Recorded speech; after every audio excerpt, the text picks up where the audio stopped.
ডাল বানিয়েছিলাম কালকে, এটার ব্যবস্থা করতে হবে। ঠিক আছে, কি করছি দেখে নাও।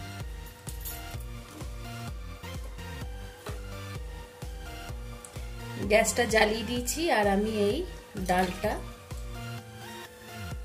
দিয়ে দিলাম। ডালটা ফুটবে, ফুটুক, তারপর আমি কি করছি দেখাচ্ছি।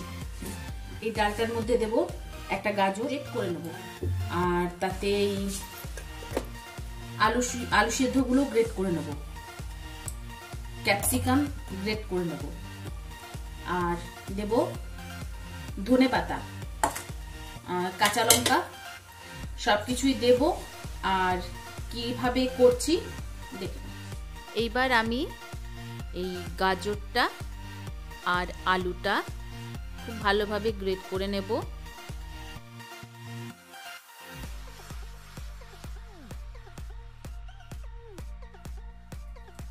এবারে এই আলু আর গাজরটা আমি এটার মধ্যে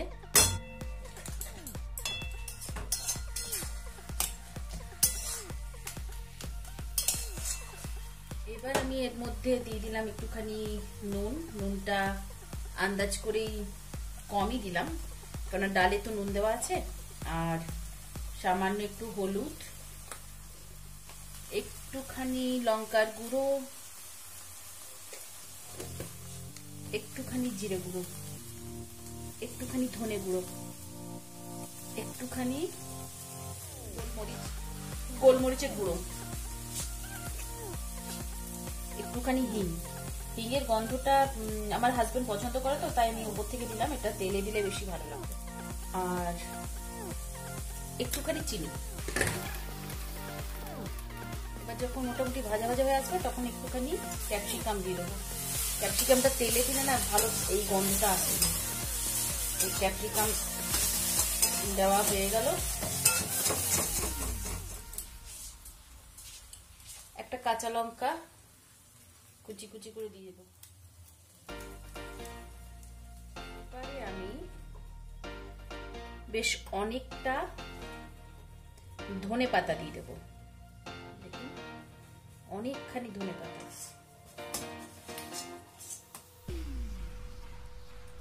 রেডি হয়ে গেল আমার ঠকবাজি ফাঁকিবাজি পুর।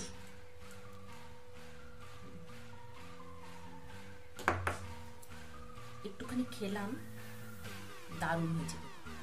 এই একটা বড় কড়াই আমি হলুদ দিয়ে দিয়েছি, আর বেশি করে নুন দিয়ে দেবো। আর যে কলার মোচাটা যে আমি কাটবো, সেই মোচাটা এর মধ্যে আমি সারা রাত ডুবিয়ে রেখে দেবো। তাতে কি হবে, কলার মোচাতে যে কষা ভাবটা থাকে সেটা একদম চলে যাবে। আর এখন আমি মোচাটা কাটতে বসলাম। আমার রুটি আর একটা মিক্সড ভাজা করলাম, আলু, ব্রোকলি, ফুলকপি, গাজর সব মিশিয়ে একটা আমি ভাজা করলাম। কলার মোচাটা কাটতে বসলাম। এই কলার মোচাটা কাটি কি করে সেটা দেখি। মোচা কাটবে তখন মোচা কাটার সময় না এইরকম ভাবে একটা পেপার পেড়ে নেবে, কেননা এর মধ্যে যে কষটা বেরোয় সেটা যেখানে লাগবে না লাল রঙের একটা দাগ হয়ে যায়, আর সেটা জীবনেও উঠবে না। তাই আমি আগে ওইটা একটা পেড়ে নিয়েছি, তারপর আমি মোচাটা কাটতে শুরু করছি। এটা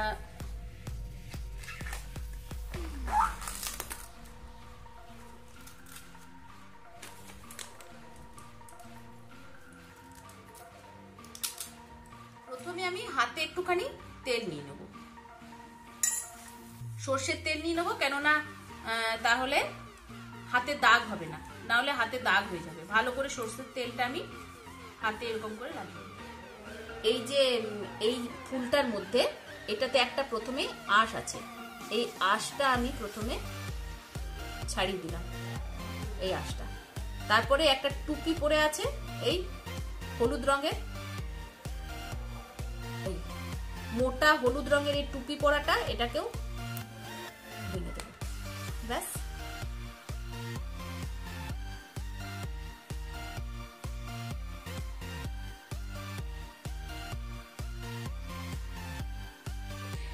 আমি এখন মোচা কাটতে কাটতে কौन बनेगा करोड़पति দেখছি, খুব ভালো লাগে। আর এই যে এটাই লাস্ট, এরপরে আর কিছু হবে না। আর এই যে কলার যে একদম নিচের ফুলগুলো বেরোবে সেগুলোতে আঁশ বেরোয় না। তারপর আমি এরকম করে ওই যেগুলো ছাড়া হয়েছিল ফুলগুলো সেগুলো সব কেটে নেব, একদম কুচো কুচো করে কেটে, আর নুন আর হলুদের জলটাতে ভিজিয়ে দেব সারা রাতের জন্য।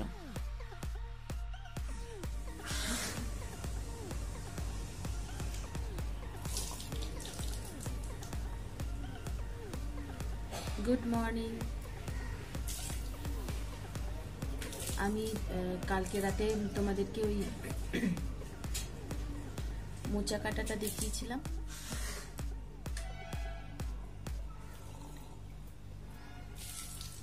এই সকালবেলাতে আগে আমি বললাম চা খেয়ে নিই, তারপরে জলখাবার বানাবো, আর তারপর সব কাজ হবে।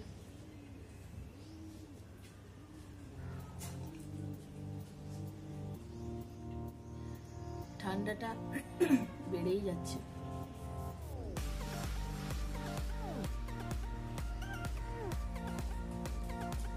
জলখাবারটা বানাতে হবে। কালকে রাতে যে পুরটা বানিয়ে রেখেছিলাম এটা আছে, আর আজকে আটা মাখলাম। এবারে আটার মধ্যে পুরটা ভরে ওটা আমি একটা পরোটা তৈরি করব। এটাতে আবার লুচিও বানানো যাবে, এটা আমি পরোটা বানাবো। তো দেখো, একটা লেচি নিয়ে ওটা সামান্য বেলে ওর মধ্যে 1 থেকে 1.5 চামচ পুর ভরে দিতে হবে। আর এটা পুরটা ভরার পরে খুব ভালোভাবে মুড়ে দিতে হবে। আর যখন বেলবেন তখন খুব সাবধানে এটা বেলতে হবে, যেন পুরটা চারদিক দিয়ে বেরিয়ে না যায়। তারপর এটা সেঁকে নিতে হবে। আর তাওয়াতে পরোটা সেকার সময় তাওয়াতেই খুব ভালোভাবে প্রথমে সেঁকে নিতে হবে। আর রিফাইন্ড তেল বা মাখন যেটাই দেবেন সেটা দেওয়ার পরে খুব বেশিক্ষণ তাওয়ার মধ্যে পরোটাটা রাখবেন না, না হলে পরোটা শক্ত হয়ে যাবে। জলখাবার খাওয়া হলো, পরোটাটা ভালো হয়েছিল। আর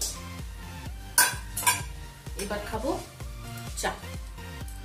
মোচার ঘন্টটা বানাবার জন্য আমি এই মোচাগুলো প্রেসার কুকারে সেদ্ধ করে নিয়েছি।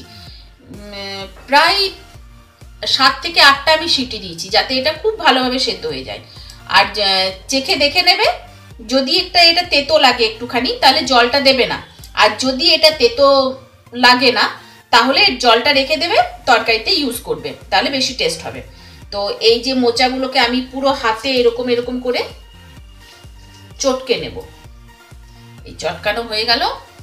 আর এর মধ্যে এই যে আলু দেব, আর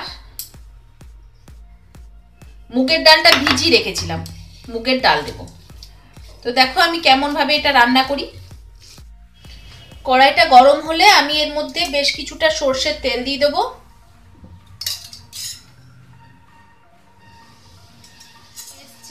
এরপর আমি একটুখানি দারচিনি ফোড়ন দিয়ে দিলাম, আর একটা তেজপাতা তেলে দিয়ে দিলাম। একটুখানি জিরে ফোড়ন দিলাম, একটুখানি হিং দিলাম,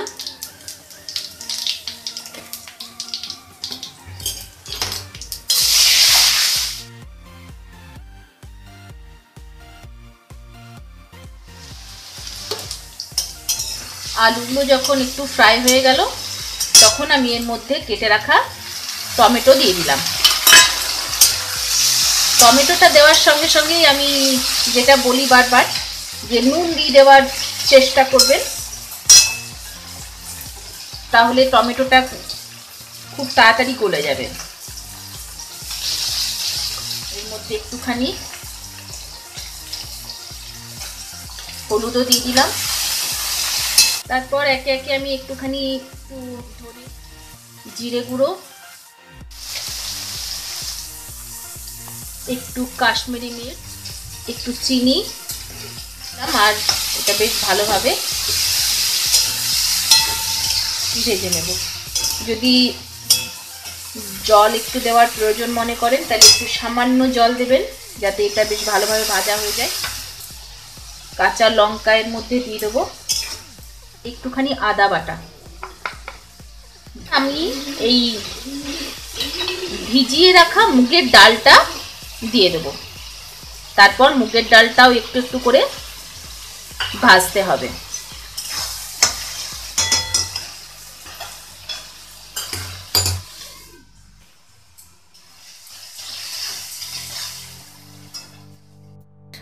আমি সেদ্ধ করে রাখা মোচাগুলো এর মধ্যে দিয়ে দেব। তারপর খুব ভালোভাবে মিশিয়ে নেব, সবগুলো যেন খুব ভালোভাবে একসাথে মিশে যায়। আর তারপর আমি ভাজা ভাজা করতে থাকবো। আমার মোচার ঘন্ট রেডি হয়ে এসছে, পুরো ভাজা ভাজা হয়ে এসছে। এরপর এর মধ্যে আমি গরম মশলার গুঁড়ো ছড়িয়ে দিলাম আর বেশ কিছুটা দেশি ঘি, যেন গরম মশলা আর ঘিয়ের গন্ধটা তরকারিটার মধ্যে আসে। রেডি হয়ে গেল আমার মোচার ঘন্ট। একটা ফিশ প্যাক রেডি করছি। তার জন্য আমি নিয়ে নিয়েছি কাঁচা হলুদ, আর কাঁচা হলুদটা আমার বাগানেরই, সেগুলো একদম কুচি কুচি করে কেটে নিয়েছি।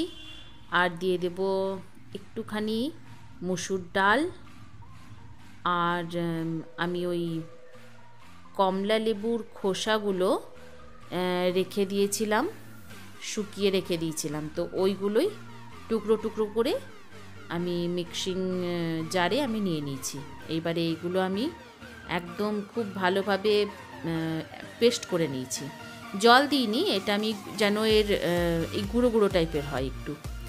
তো কাঁচা হলুদে যতটুকুনি জল থাকবে ততটুকুনি। তারপর এগুলো আমি একটা টিফিন বক্সে স্টোর করে রেখে দেব, যাতে আমি এটা আমার 4-5 দিন হয়ে যায়।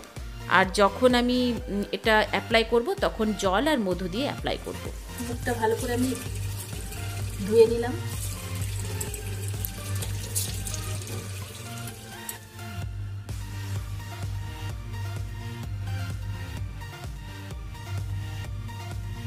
এবার আমি এই ফেস প্যাকটা পুরো মুখের মধ্যে লাগিয়ে নেব, মুখের মধ্যে, গলায়, ঘাড়ে সব জায়গাতেই লাগিয়ে নেব।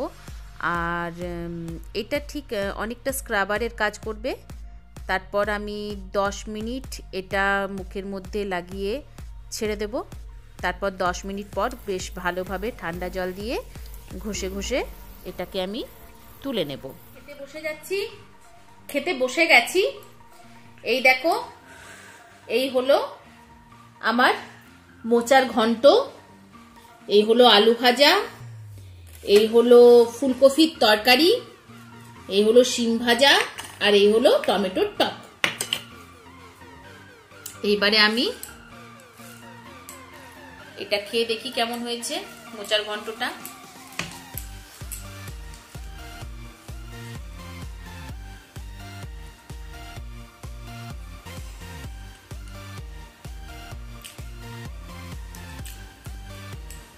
ফাটাফাটি, খুব সুন্দর হয়েছে খেতে। এরকম করে মোচার তরকারিটা করে খেয়ে দেখবে, খুব ভালো হয়েছে খেতে। এটাতে আবার নারকেলের একটু নারকেল কোরানো দেওয়া যায়।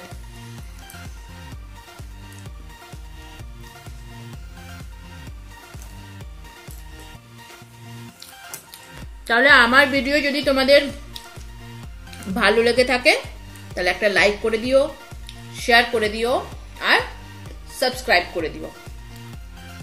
আর হ্যাঁ, বেল আইকনটা প্রেস করে দিও, না হলে কিন্তু তোমরা নোটিফিকেশন পাবে না।